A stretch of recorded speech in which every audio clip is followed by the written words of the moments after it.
الحمد لله رب العالمين والصلاة والسلام على رسوله الكريم أشهد أن لا إله إلا الله وحده لا شريك له وأشهد أن محمدا عبده ورسوله أما بعد فأعوذ بالله السميع العليم من الشيطان الرجيم ربنا وجعلنا مسلمين لك ومن ذريتنا أمة مسلمة لك وأرنا مناسكنا وتب علينا إنك أنت التواب الرحيم۔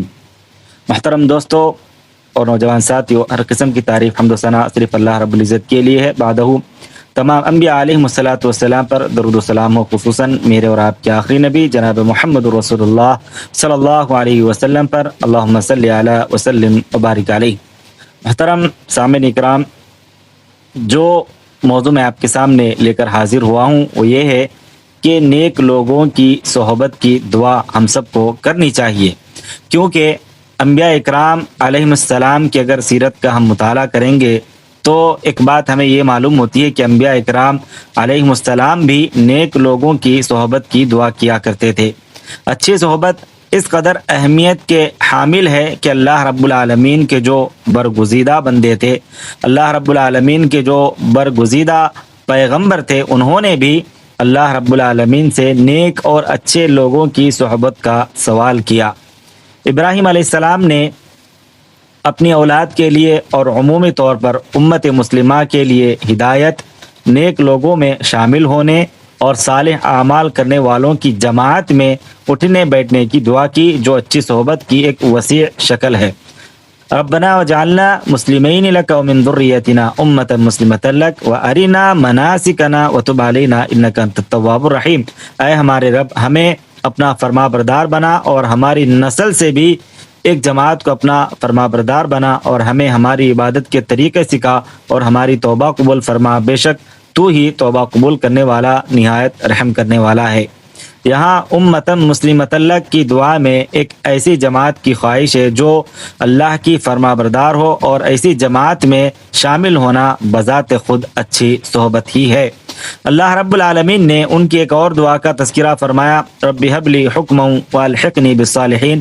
اے میرے رب، مجھے حکمت عطا فرما اور مجھے صالحین کے ساتھ ملا دے، انہی میں شامل کر دے۔ اسی طرح سے اگر ہم زکریا علیہ السلام کی سیرت کا مطالعہ کرتے ہیں تو آپ کی سیرت سے بھی یہ بات معلوم ہوتی ہے کہ زکریا علیہ السلام نے ایک نیک اور صالح بیٹے کی دعا کی، جو ان کے لیے دنیا میں بہترین رفیق اور صحبت ہوتا۔ هنالک دعا زکریا ربہ قال رب هب لی من لدنک ذریۃ طیبۃ انک سمیع الدعاء۔ اسی جگہ زکریا علیہ السلام نے اپنے رب کو پکارا، کہا اے میرے رب، مجھے اپنی طرف سے ایک پاکیزہ اولاد عطا فرما، بے شک تو ہی دعا سننے والا ہے۔ اولاد صالح کا ملنا بذات خود ایک بہترین صحبت کا حصول ہے، جو والدین کے لیے آنکھوں کی ٹھنڈک اور نیکیوں میں معاون ثابت ہوتی ہے۔ تو ان تمام دلائل سے یہ بات معلوم ہوتی ہے کہ پیغمبروں نے بھی اللہ رب العالمین سے نیک صحبت کی تمنا کی، نیک صحبت اختیار کرنے کی یا نیک صحبت کو پانے کی اللہ رب العالمین سے دعائیں کی۔ تو ہمیں بھی چاہیے کہ ہم بھی اللہ رب العالمین سے نیک صحبت کو حاصل کرنے، نیک صحبت کو پانے کی ہمیں اللہ رب العالمین سے دعائیں کرتے رہنا چاہیے، کیونکہ اللہ رب العالمین نے ہم سب کو اچھے اور سچے لوگوں کے ساتھ رہنے کا حکم دیا، جیسا کہ اللہ رب العالمین نے فرمایا یا ایھا الذین آمنوا اتقوا اللہ وکونوا مع الصادقین۔ اے وہ لوگوں جو ایمان لائے ہو، اللہ رب العالمین سے ڈرو اور نیک اور سچے لوگوں کے ساتھ رہو۔